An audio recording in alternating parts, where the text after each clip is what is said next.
है मेरा oil pastel colours के ऊपर है, कैमल के ऑयल पेस्टल कलर, और ये 50 शेड्स के हैं और अराउंड 500 रुपीज़ के ये कलर्स हैं। अगर कोई भी इन कलर्स को परचेज़ करना चाह रहा है तो मैं ये रिकमेंड करूँगी कि 50 शेड्स के कलर परचेज़ कीजिए, क्योंकि शेडिंग के लिए हमें बहुत सारे टोन्स चाहिए होते हैं, शेड्स चाहिए होते हैं, तो इसमें मोस्टली शेड अवेलेबल हैं तो जिससे आप अपने अच्छी शेडिंग कर सकते हैं। तो आज मैं यही बताने वाली हूँ कि कैसे ऑयल पेस्टल को यूज़ किया जाता है, इसमें कैसे शेडिंग की जाती है, इसको कैसे ब्लेंड किया जाता है। तो चलिए शुरू करते हैं।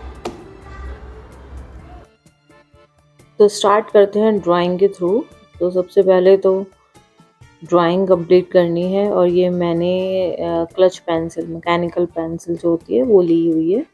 आप कोई भी पेंसिल यूज़ कर सकते हो, HB या 2B ड्राइंग के लिए। तो धीरे धीरे ड्राइंग को फिनिश करना है। सबसे पहले मैं ट्री ड्रॉ कर रही हूँ ट्री के लिए, और देन इसके आगे आगे आप देखते रहिए कैसे कैसे ड्राइंग फिनिश होगी।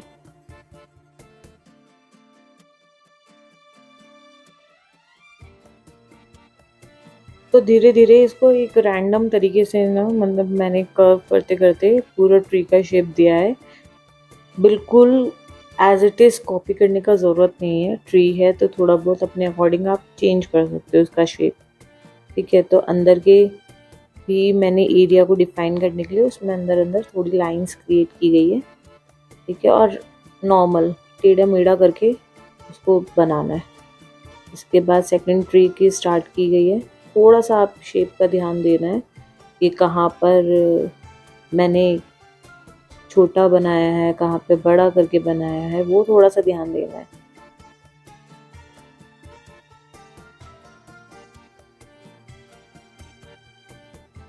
इसके आगे ये स्टोन एक रखा हुआ है, तो एक नॉर्मल तरीके से एक स्टोन क्रिएट किया है।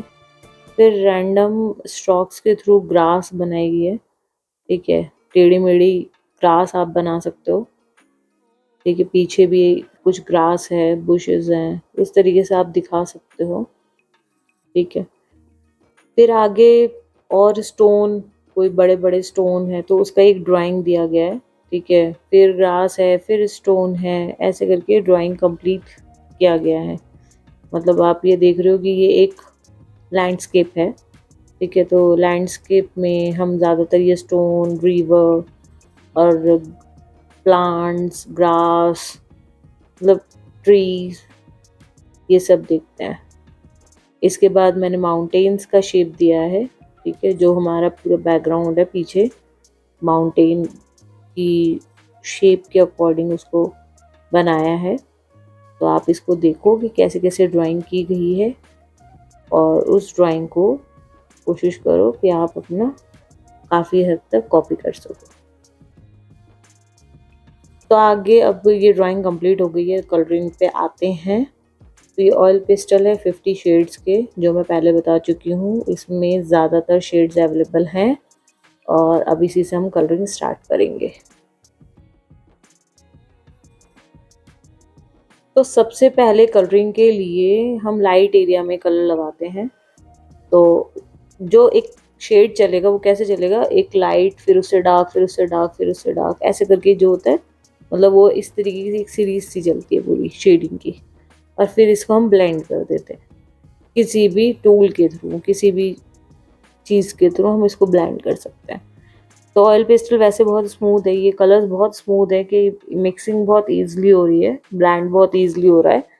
तो इसीलिए मैंने ये वाले कलर्स रिकमेंड किए थे। तो मैंने लाइटर एरिया में येलो कलर अप्लाई किया है, फिर डार्कर एरिया के लिए मतलब पैरेट ग्रीन, मतलब अदर एरिया, जो लाइट एरिया था वहाँ येलो लगा दिया। उसके बाद का जो एरिया बचता है, एक फिल करने के लिए ग्रीन कलर अप्लाई करना है, जो मीडियम टोन को फिल कर दे। तो प्रॉपर फिल करना है, बिल्कुल भी ये वाइट वाइट कलर के स्पॉट नज़र नहीं आने चाहिए, प्रॉपर फिल होना चाहिए, वरना बहुत गंदा लगता है। अब मैंने, आप ये देखो, ईयरबड लिया हुआ है। ईयरबड से जो उसके एज हैं एक दूसरे को मिक्स कर रही हूँ, येलो और ग्रीन को आपस में, ताकि वो एक दूसरे में मिक्स लगे, कोई भी अलग से कट आउट टाइप ना लगे। और प्रॉपर ब्लेंड करना है इसको ना कॉटन से। फिर देन इसका मोर डार्कर शेड लिया, डार्क ग्रीन। तो डार्क ग्रीन जहाँ जहाँ डेप्थ एरिया है तो वहाँ वहाँ मैंने डार्क ग्रीन लगाया है। और आप इसको कोशिश कीजिए कि कॉपी कर सकें, क्योंकि ज़्यादातर हम आर्ट वर्क्स कॉपी करते हैं तो ही हमें परफेक्शन की तरफ हमें समझ आनी शुरू हो जाती है कि हमें कैसे कलरिंग करनी है, कैसे शेडिंग देनी है, कैसे मर्ज करना है, ब्लेंड करना है, ये सब हम तभी समझ पाते हैं। तो जैसे जैसे मैं प्रोसेस बता रही हूँ वैसे वैसे स्टेप बाय स्टेप करते दीजिए, ताकि ये एक अंडरस्टैंड आपको पूरा हो पाए। जब तक आप करके नहीं देखोगे एग्जैक्ट तरीके से तब तक आपको समझ में नहीं आएगा कि मैं जो कह रही हूँ वो क्या कह रही हूँ। तो वही है, डार्क ग्रीन लगाया, फिर देन उसको कॉटन से ब्लेंड किया। अब इसके बाद जो बिल्कुल डेप्थ एरिया है, मतलब जहाँ शेडो भी क्रिएट हो रहा होगा,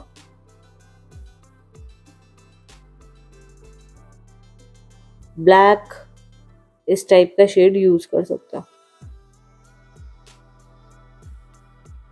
मैंने माइनर सा ब्लू दिया है, ठीक है, ताकि एक ब्लैक ना एकदम हार्श ना लगे जब मैं ब्लैक अप्लाई करूं तो।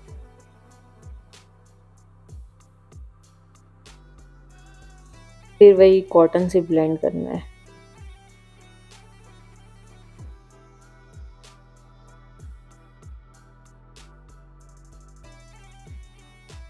फिर ब्लैक अप्लाई कर रही हूँ और जो डेप्थ एरिया है वहाँ पे जहाँ शेडो क्रिएट हो रहा है, और कुछ डायमेंशन क्रिएट करने के लिए, क्योंकि हम जब शेड अप्लाई करते हैं डिफरेंट तो उसमें हमारी धीरे धीरे डायमेंशन क्रिएट होने लगती है।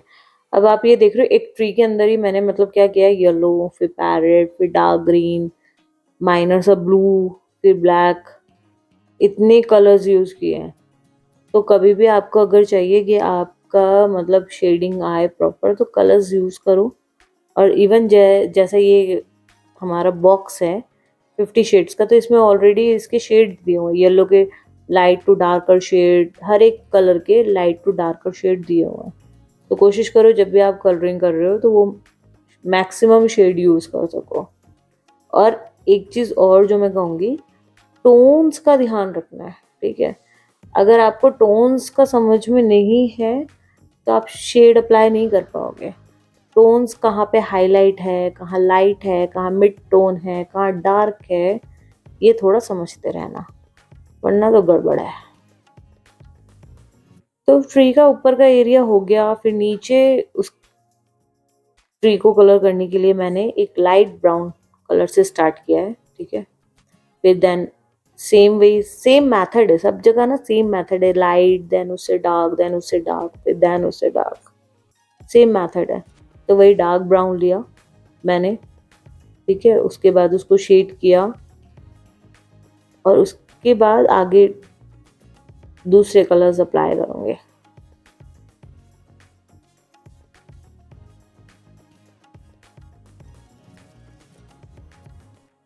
और लाइट दिखाने के लिए वाइट कलर यूज किया है और डार्क दिखाने के लिए ब्लैक कलर।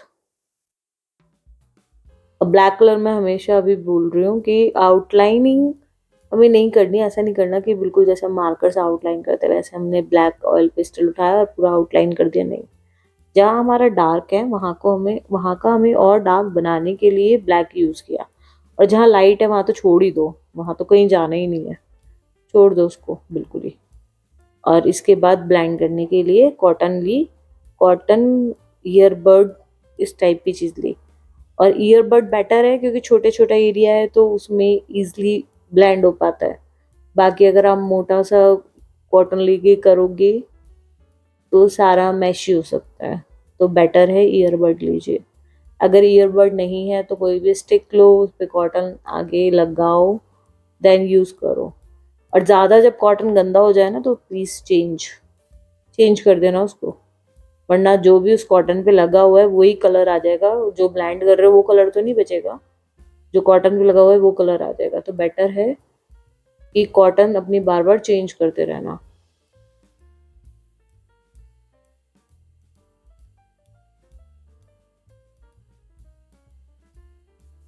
नेक्स्ट ट्री के लिए मैंने ब्राउन ही लिया है, लेकिन ब्राउन का एक दूसरा शेड लिया है जो एक रेडिश शेड है, ताकि एक थोड़ा सा डिफरेंस क्रिएट हो। तो जस्ट पहले तो एक प्रॉपर फिल कर दिया शेड मैंने, ठीक है। और शेडिंग करने से पहले आप प्रॉपर फिल करना बहुत ज़रूरी है कलर, क्योंकि तभी वो स्मूथली मूव करता है। फिर डार्कर के लिए मैंने ब्लैक यूज़ किया है, डार्क शेड देने के लिए। अभी जस्ट मैं कलर अप्लाई कर रही हूँ, उसके बाद ब्लेंड बाद में करूँगी। सीधा जहाँ मुझे लग रहा है, जहाँ मुझे टोन वेरिएशन करनी है, वहाँ वहाँ मैंने कलर अप्लाई कर दिया। अब लाइट के लिए वाइट दे दिया, ठीक है, मतलब डार्क के लिए ब्लैक, मिड टोन जो उसका एक्चुअल कलर है, और हाईलाइट के लिए वाइट, ये सारा दे दिया। इसके बाद मैंने कर दिया ब्लेंड। ब्लेंड कैसे करना है, सेम वही कॉटन का पीस उठाओ, धीरे धीरे धीरे धीरे, एकदम ऐसे पूरा जोर लगा के हईशा वाला काम नहीं करना है, स्मूथली स्मूथली ब्लेंड करना है, आराम आराम से। और जितना अच्छे से ब्लेंड करोगे उतना ही शेड आपस में एक दूसरे के साथ मिक्स हो जाएगा और इम्पैक्टफुल लगेगा।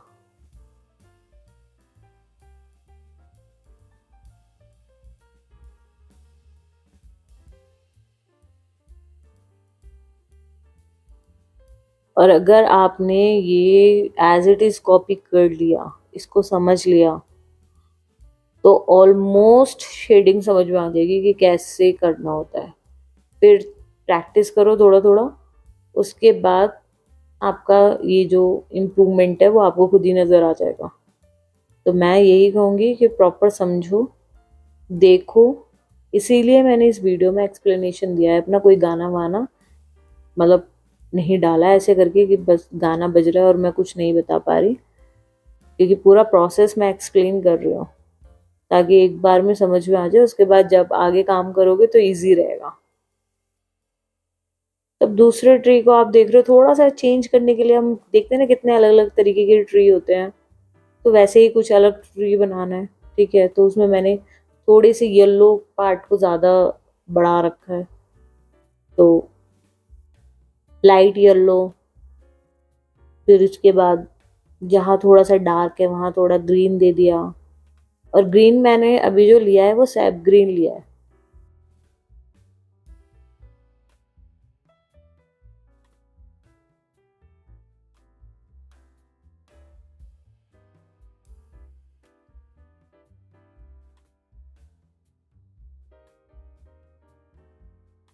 तो जो भी शेड अवेलेबल है आपके बॉक्स में उनको यूज़ करो सिंपली।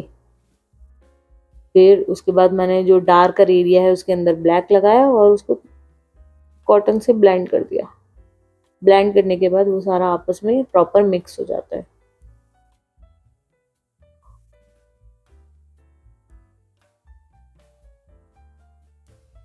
फिर स्टोन पर आ गए, सिंपली ग्रे कलर फिल किया है मैंने।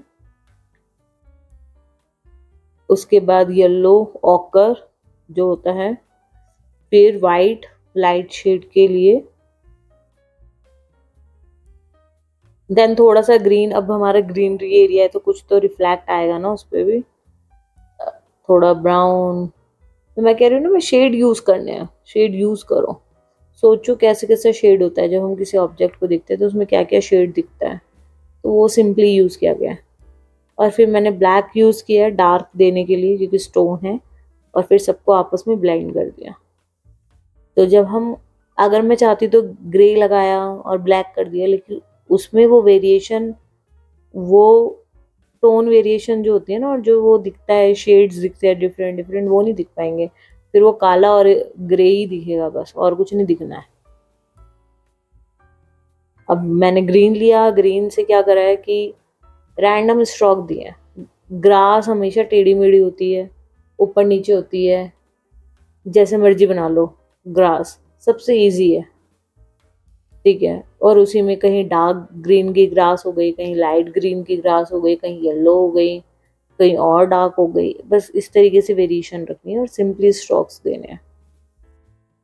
अब आगे के ग्राउंड के लिए मैंने ये येलो कलर, डार्क येलो जो होता है वो यूज़ किया है, ठीक है। और मतलब जैसे हमारा ज़मीन का एक मिट्टी वाला एरिया है उसकी शेड यूज़ किया है। और पीछे के एरिया के लिए येलो से उससे और ज़्यादा डार्क, जो येलो कर है उससे और ज़्यादा डार्क हो गया, ताकि थोड़ा सा वेरिएशन क्रिएट हो। मतलब ये हमारा फोकस क्या होना चाहिए कि हमें लाइट और डार्क ये दो कॉम्बिनेशन जो है ना उसको लेके चलना है। अगर ये लेके चले गए तो फिर वॉल्यूम और जो उसमें मजा है वो आने लगेगा काम को देख के, और धीरे धीरे इम्प्रूवमेंट के थ्रू काम का आउटपुट बढ़िया निकलने लगेगा। तो देन अभी फिर इसके बाद मैंने थोड़ा ब्राउन अप्लाई किया है, क्योंकि वो पता है मिट्टी वाला सा एरिया है तो थोड़ा थोड़ा मिट्टी टाइप दिखाना है।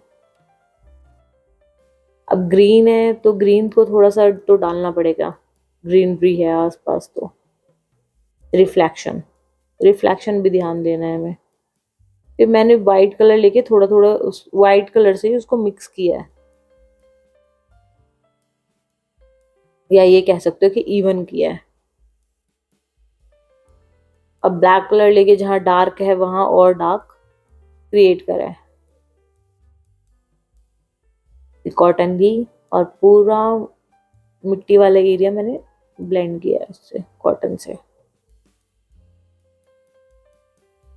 और मैं बीच बीच में कॉटन का ये जो है ईयरबड चेंज कर रही हूँ ताकि मेरे कलर खराब ना हो, इसलिए मैंने कहा है कि अगर गंदा हो गया कॉटन तो चेंज कर दो, वरना सारे कलर आपस में मिक्स हो जाएंगे। अब ये देखो ये जो कलर अप्लाई हुआ है ना ग्रीन वाला, ये सैप ग्रीन, ठीक है। अब हमने आगे कुछ और कलर लगाया है तो पीछे कुछ और कलर लगा रहे हैं, ग्रीन का ही लगा रहे हैं, लेकिन उसमें क्या है वेरिएशन देने के लिए, वरना सारा मिक्स हो जाएगा। आगे भी लाइट ग्रीन, पीछे भी लाइट ग्रीन, दाएं बाएं ऊपर नीचे सब जगह लाइट ग्रीन, तो सब गोबर। तो बेटर है कि आप लोगों को क्या करना है कि वेरिएशन रखनी है, ठीक है। अब डार्क ग्रीन कर लिया, उसके बाद थोड़ा बहुत लाइट देना है तो वाइट लगा दिया कहीं कहीं, और डार्क के लिए ब्लैक दे दिया, फिर इसको ब्लेंड कर दिया बस।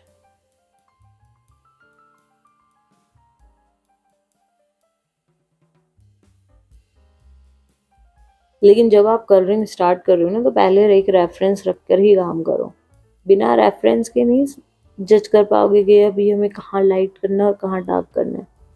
और अभी पहले आपको अपनी हाथ में ये फ्लो क्रिएट करना है कि आप शेडिंग ठीक से कर पाओ, आपको अपना हैंड कंट्रोल सीखना है। तो इसीलिए अभी मेमोरी से शेडिंग वेडिंग मत करना, रेफरेंस लो, रेफरेंस देखो, उससे प्रॉपर काम करो। प्रॉपर जितना कॉपी परफेक्टली होगा उतना ही आपका हैंड कंट्रोल बेटर होता जाएगा। और एक बार ये सिस्टम बैठ गया आपके हाथ में तो आप सारा तरीके का शेडिंग, कोई भी मीडियम हो, प्रोसेस सब सेम ही होता है ऑलमोस्ट, कोई भी मीडियम हो, अगर आपको किसी एक मीडियम में शेडिंग समझ में आ गई तो बाकी मीडियम तो कर ही लोगे। अब ये स्टोन्स थे जो पानी के पास में पड़े थे, तो उसमें भी क्या करा, grey brown green, green area तो ग्रीन कर दिया, लगा दिया। उसके बाद वाइट से थोड़ा लाइट दे दिया, उसके बाद ब्लैक लूंगी मैं,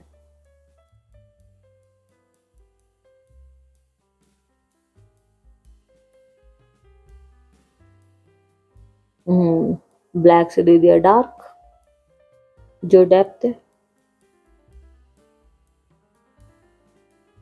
इसके बाद कर दिया ब्लेंड, कॉटन लिया, आपस में धीरे धीरे धीरे धीरे, ठीक है, करना है, एकदम से ऐसे नहीं करना, स्पीडली खराब हो जाएगा, ठीक है। आराम आराम से उसको टैप कर करके, टैप टैप टैप टैप कर करके ब्लेंड करना है।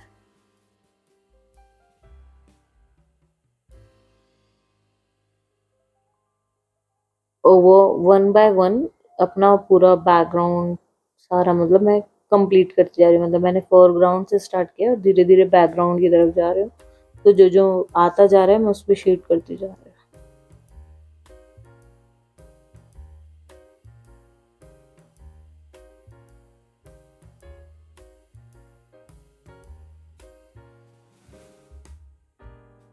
हूँ।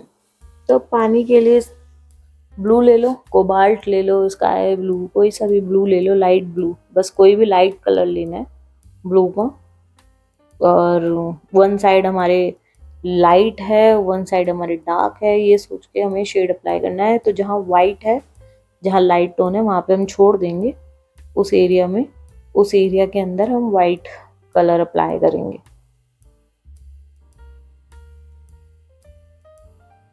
तो मैंने देखो छोड़ दिया, उसके बाद मैंने लिया वाइट कलर और वाइट से उसको करने लगी मैं मिक्स। जो भी बचा हुआ एरिया उसमें वाइट अप्लाई किया और बाकी दूसरी डायरेक्शन में उसको मूव करती हुई ले गई।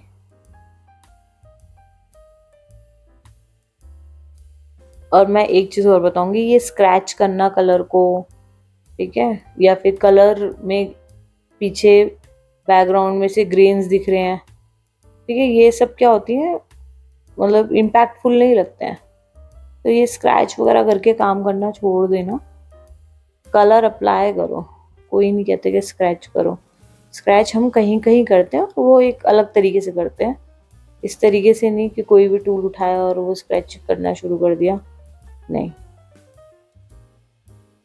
अब इसमें हमारा ये क्या गया, डार्क हम अप्लाई कर रहे हैं। डार्क के लिए पर्शियन ब्लू हो गया, पर्शियन ब्लू ले लेना, ठीक है, तो उसको लगा सकते हो और फिर उसको ब्लेंड कर दो। वही कॉटन, फिंगर विंगर से मत करना वरना पूरी फिंगर लाल हो जानी है और शेड भी हो जाना बेकार। तो बेटर ये कॉटन लो, टिश्यू भी मत लेना, टिश्यू बहुत सारा कलर ले लेगा, मतलब अपने साथ ले जाएगा वापस। तो बेटर है अपना कॉटन।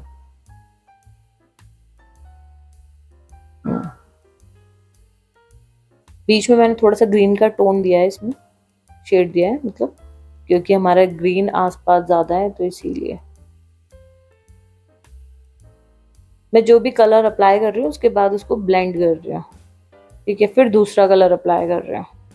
अब ब्लैक कलर लिया है, ब्लैक कलर क्या है, जहाँ डार्क दिख रहा है, जहाँ मैंने कहा था कि एक साइड लाइट है एक साइड डार्क है, तो जो डार्क एरिया है उसको थोड़ा सा और डार्क करने के लिए।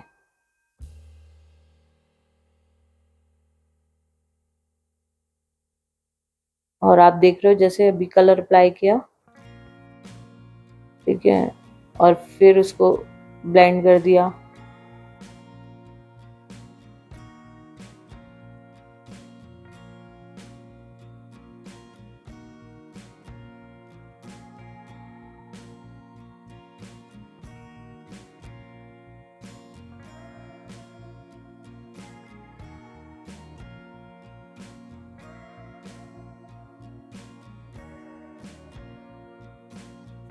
अब ये पीछे का जो है ट्री है एक, जो मतलब हाफ आ रहा है और हाफ नहीं आ रहा पेपर में, तो उसमें सैप ग्रीन यूज़ किया गया है, लाइट जो है सैप ग्रीन उसका शेड, और देन उसके बाद डार्क। तो दो मैंने ये शेड यूज़ किए हैं, उसके बाद इनको आपस में ब्लेंड किया है।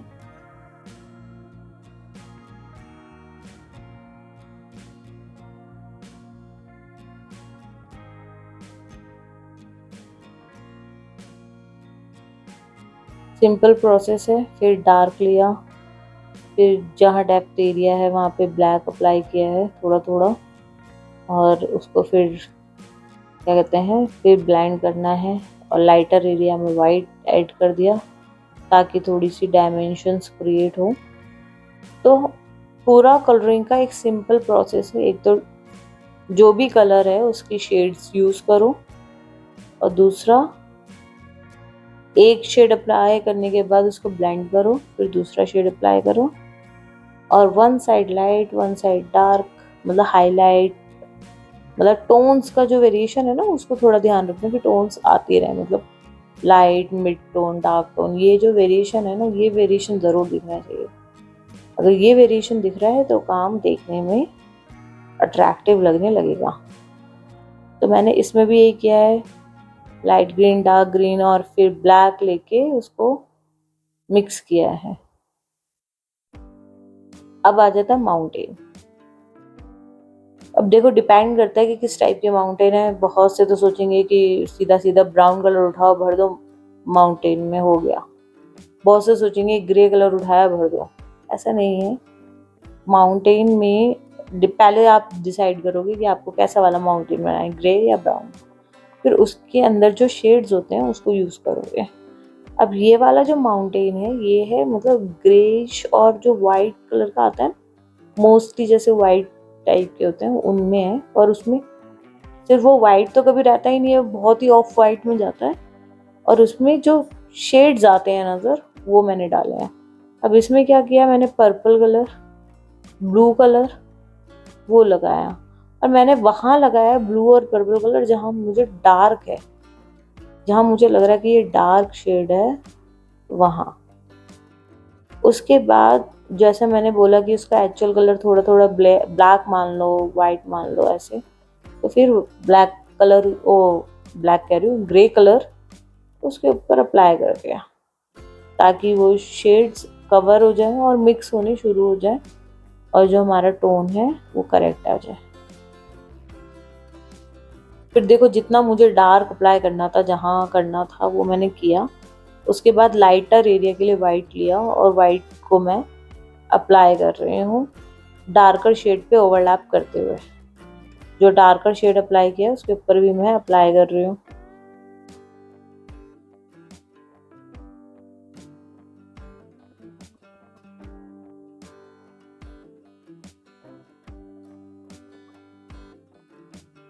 अब इसके अंदर प्रॉपर ब्लेंडिंग करनी होगी, ठीक है, क्योंकि एरिया काफ़ी बड़ा बड़ा है, तो आराम आराम से पूरा ब्लेंड करना होगा 1 बाय 1 एरिया लेके। अभी आप देखोगे कि धीरे धीरे इसका डिटेल आना शुरू हो गया है, क्लियर होना, शेप क्लियर होना शुरू हो जाएगा। और मोर डार्कर के लिए जो बिल्कुल डेप्थ में गया हुआ है, जहाँ शेडो क्रिएट्स हो रही हैं, वहाँ पे मैंने क्या करा, ब्लैक लिया है। अब ये देख रहे हो ब्लैक, ऐसा नहीं कि पूरे में ब्लैक लिया उठाया लगा दिया, नहीं, जहाँ लग रहा है बिल्कुल डार्क है वहाँ थोड़ा थोड़ा ब्लैक चाहिए वहाँ। और ब्लैक भी एकदम कभी भी ब्लैक बिल्कुल एज इट इज़ ब्लैक नहीं लगाते हैं, अगर शेडिंग कर रहे हो तो ब्लैक एज इट इज़ नहीं आएगा, उसके भी वेरिएशंस रहेंगे। मतलब जब आप किसी और कलर के ऊपर ब्लैक लगाते हो तो वो नीचे वाले कलर के साथ मिक्स होता है, तो वो पूरा प्रॉपर ब्लैक नहीं बचता, चेंज हो जाता है। अब माउंटेन का मैं दूसरा पोर्शन कर रही हूँ, तो इसमें क्या था, मैंने वही ब्लू और पर्पल जो डार्क एरिया था वहाँ लगाया, उसके बाद वाइट कलर लिया, बाकी एरिया में फिल किया। अब ये वाइट है, अब सोचोगे कि भाई वाइट है तो भाई पेपर छोड़ ही देते हैं, वाटर कलर थोड़ी कर रहा है जो पेपर छोड़ देंगे। पेपर छोड़ा जाता है, स्पेस छोड़ा जाता है वाइट के लिए, वो वाटर कलर में। हम ऑयल पेस्टल कर रहे हैं तो इसमें थोड़ा सा आप ऐसे ही कलरिंग करो, अभी छोड़ने वाला बात नहीं है अभी कुछ भी। तो मैंने सारे एरिया में, मतलब वाइट है लेकिन वाइट फिर भी फिल किया है। अब जो डार्क एरिया है वहाँ पे ग्रे अप्लाई किया थोड़ा सा,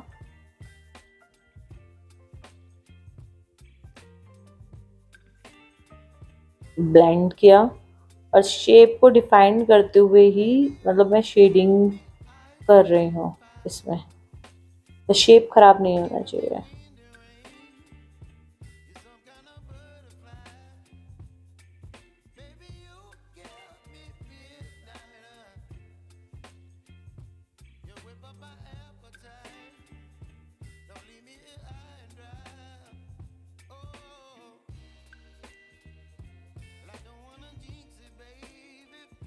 फिर सेम वही, जहाँ बिल्कुल डार्क है वहाँ ब्लैक और हल्की सी लाइन क्लियर की है, ताकि आगे पीछे वाली वेरिएशन तो वैसे भी दिख रही है लेकिन और ज़्यादा अच्छे से दिखे। तो जो भी मतलब एरिया ऐसा था जहाँ आउटलाइन करनी है वहाँ की है।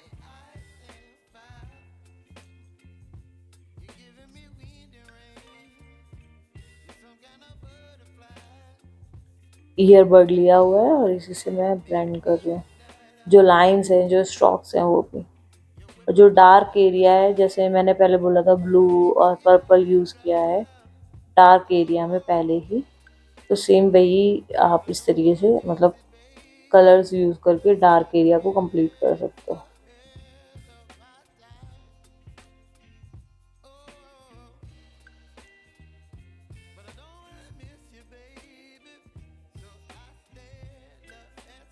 इसका प्रोसेस मैं ऑलरेडी बता चुकी हूँ अभी, क्योंकि वो माउंटेन यही है कि आपको जो डार्कर एरिया है वहाँ पे ब्लू पर्पल उसके बाद ग्रे, फिर जहाँ और थोड़ा सा डार्क बनाना है तो वहाँ पे थोड़ा ब्लैक, और बाकी लाइटर एरिया के लिए वाइट तो है ही।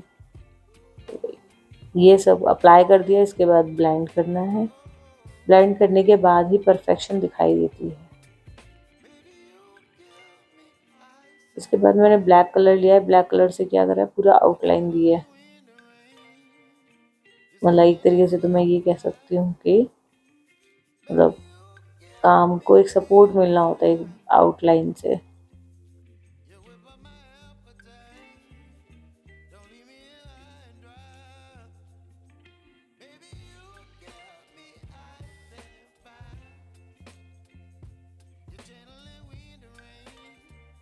पेशेंसफुली वर्क करना।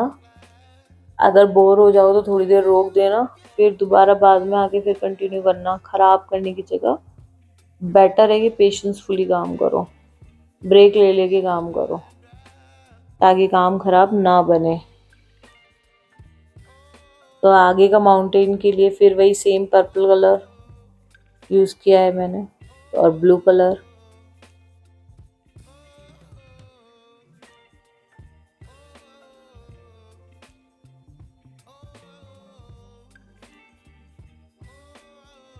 फिर वही ग्रे लेके आपस में उनको मिक्स करते हुए वो, तो मतलब ये सब एक लेयर है, लेयर वाला काम है जो।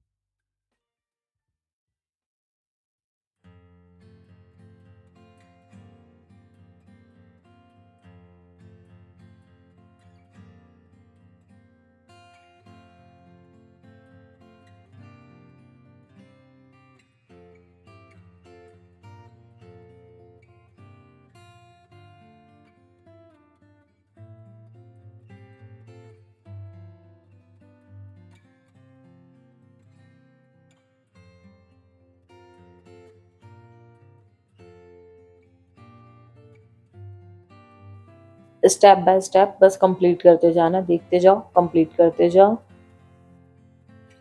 जो डार्कर साइड था वहाँ पे मैंने ब्लू, पर्पल, ग्रे, फिर उन सबको आपस में ब्लेंड करते हुए काम किया है।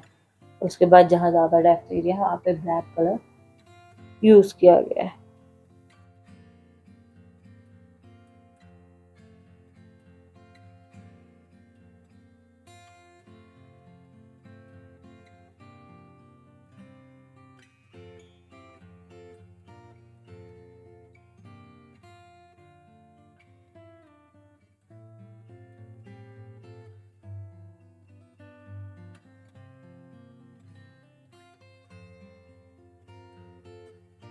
अब स्काई के लिए तो कुछ भी कर सकते हो, मतलब वाइट भी छोड़ सकते हो, नहीं तो हल्का सा येलो शेड देके उसको फिर छोड़ सकते हो। मैंने क्या किया है, थोड़ा थोड़ा नीचे की तरफ से ब्लू, और ऊपर के कॉर्नर पे एक साइड से थोड़ा सा येलो शेड आ रहा है, ताकि लगे कि हाँ यहाँ से कुछ मतलब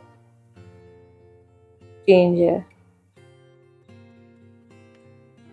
तो बस ऐसे ये शेड कंप्लीट हो गया है, और इस तरीके से हमारा वर्क फिनिश होता है। Bye bye.